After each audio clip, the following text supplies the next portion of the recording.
আমরা সকলেই পাঁচ ওয়াক্ত নামাজ পড়ি, কি নামাজ পড়ি না? পাঁচ ওয়াক্ত নামাজ পড়ি, কিছুদিন পড়ি আবার কিছুদিন পড়ি না, এই তো নাকি? সবসময় আমরা পড়তে পারি না। আল্লাহ তাআলা বলেন, তোমরা দুনিয়াতে যেই কাজই করো এর বিনিময় আছে একটা। কয়টা? কিন্তু আমার ইবাদত নামাজ পড়ো, আমি তোমাদেরকে পাঁচটা বিনিময় দিব। কয়টা?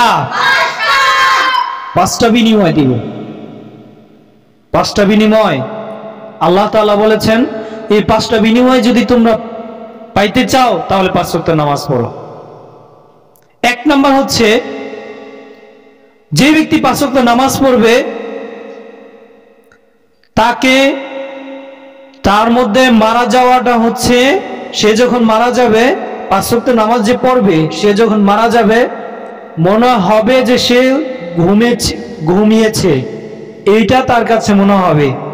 মানে তার মৃত্যুটা ঘুমের মধ্যে হবে, ঘুমের মধ্যে তার মৃত্যুটা হবে। মনে হবে যে এক নম্বর হচ্ছে তার মৃত্যুর কষ্ট দূর হয়ে যাবে। সুবহানাল্লাহ বলবেন না? মৃত্যুর কষ্ট দূর হয়ে যাবে। একটা সন্তান যখন মার বুকে দুধ খায়, যখন বাচ্চাটা ঘুমিয়ে যায়, তখন মাই তার বুকের দুধ থেকে বাচ্চাকে আলাদা করে দেয়। বাচ্চা বুঝতেও পারে না যে সে কখন ঘুমাইছে, কখন তার মায় তার দুধ থেকে তাকে বিচ্ছিন্ন করছে, এটা সে বুঝতেও পারে না। আল্লাহ তাআলা বলেছেন, আমার বান্দা যদি পাঁচ ওয়াক্ত নামাজ পড়ে, এক নম্বরে তাকে এই পুরস্কারে পুরস্কৃত করা হবে। সবাই বলেন সুবহানাল্লাহ। দুই নম্বর পুরস্কার হচ্ছে যে সে যখন মারা যাবে তাকে কবরে দাফন করা হবে। তাকে যখন কবরে দাফন করা হবে, কবরের আযাব মাফ করে দেওয়া হবে, কবরের আযাব বন্ধ করে দেওয়া হবে। কবরের মধ্যে কোনো আযাব হবে না। তাকে কবরে দাফন করতে দেরি, কিন্তু কবরের থেকে তা জান্নাতের মধ্যে আর কবরের মধ্যে ব্যবধান বেশি দূর হবে না। এই হচ্ছে দুই নাম্বার।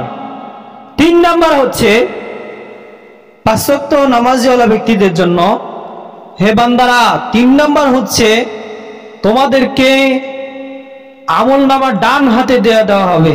সুবহানাল্লাহ। আমলনামা ডান হাতে দেওয়া হবে।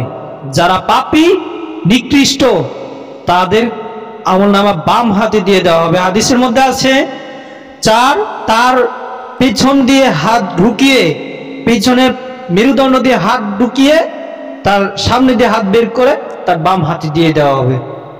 সবাই নাউজুবিল্লাহ। কত কষ্টদায়ক ভাবে তার আমলনামা বাম হাতে দেওয়া হবে।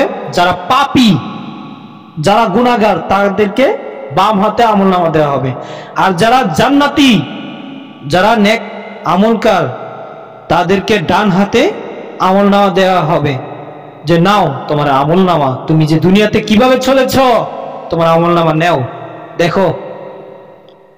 চতুর্থ নাম্বার হচ্ছে, আল্লাহ তাআলা বলেছেন, হে আমার বান্দারা, তোমরা যদি সবসময় পাঁচ ওয়াক্ত নামাজ পড়ো, তাহলে চতুর্থ নাম্বার হচ্ছে বিজলির বিদ্যুৎ, যে বীজ আমরা বিভিন্ন ওয়াজের মধ্যে শুনে থাকি, এই বিজলির বিদ্যুতের বীজ, এই বীজ হবে চুলের মতন চিকন আর হীরার মতন ধারালো। যেই বীজে কিনা হাঁটা তো দূরের কথা, দৌড় তো দূরের কথা, একটু দাঁড়াইলেই দুই পাও ছিঁড়ে জাহান্নামের মধ্যে পড়ে যাবে। বলেন নাউজুবিল্লাহ। দুই পাও ছিঁড়ে জাহান্নামের মধ্যে পড়ে যাবে। এই হচ্ছে তিন নম্বরে। আর যদি সে নেককার হয়, তাহলে সে যখন ব্রিজ পার হবে, তার এমন মনে হবে যে সে কখন ব্রিজ পার হইছে, সে তাকে বিজলির বিদ্যুতের ন্যায় মতন ব্রিজ পার করে দিয়ে দেওয়া হবে। সুবহানাল্লাহ। ব্রিজ বিদ্যুতের ন্যায় পার করে দেওয়া হবে। কারেন্ট যে আসে আর কারেন্ট যে যায়, কারেন্ট কি স্লো ভাবে আসে? স্লো ভাবে যায়, হঠাৎ যায়, হঠাৎ আসে। তো তদ্রুপ তাকে সে যখন ব্রিজে উঠবে, সে বিজলির বিদ্যুতের ন্যায় ব্রিজ পার হয়ে যাবে, কিন্তু সে বুঝতে পারবে না আমি কখন ব্রিজ পার হয়ে আসছি। সুবহানাল্লাহ। 5 নাম্বার হচ্ছে বিনা হিসাবে জান্নাতে দিয়ে দেওয়া হবে। সুবহানাল্লাহ। বিদ্যুতের ন্যায় তো সে ব্রিজ পার হবেই, 5 নম্বরে বিনা হিসাবে জান্নাতে দিয়ে দেওয়া হবে। তার কোনো হিসাব নিকাশ হবে না, যে তুমি দুনিয়াতে কি করেছ, কোনো হিসাব নিকাশ হবে না। এই 5টা পুরস্কারে পুরস্কৃত করা হবে কাকে? 5 ওয়াক্ত নামাজিওয়ালা বান্দাদেরকে। আমরা কি 5 ওয়াক্ত নামাজ পড়তে চাই না? আমরা কি জান্নাতে যেতে চাই না? আমরা যদি যেতে চাই তাহলে আমাদেরকে 5 ওয়াক্ত নামাজ পড়তে হবে, আল্লাহর ইবাদত করতে হবে। হাদিসের মধ্যে আসছেন যে আউয়ালু মা ইউহাসাবু বিহিল আবদু ইয়াউমাল কিয়ামাতিস সালাহ। কিয়ামতের দিন সর্বপ্রথম বান্দার নামাজের হিসাব হইবে। হাদিসের মধ্যে রাসূল আরবি সাল্লাল্লাহু আলাইহি সাল্লাম বলেছেন, আউয়ালু মা ইউহাসাবু, সর্বপ্রথম হিসাব নেওয়া হবে বিহিল আবদু ইয়াউমাল কিয়ামাতিস সালাহ, কিয়ামতের দিন বান্দার নামাজের হিসাব হবে। তাহলে সর্বপ্রথম হাসরের ময়দানে কিসের হিসাব হবে? নামাজের হিসাব হবে। কিসের? নামাজের হিসাব হবে। তারপরে অন্যান্য ইবাদতের হিসাব হবে। আমরা তো 5 ওয়াক্ত নামাজ পড়ি না, আল্লাহর ইবাদত করি না।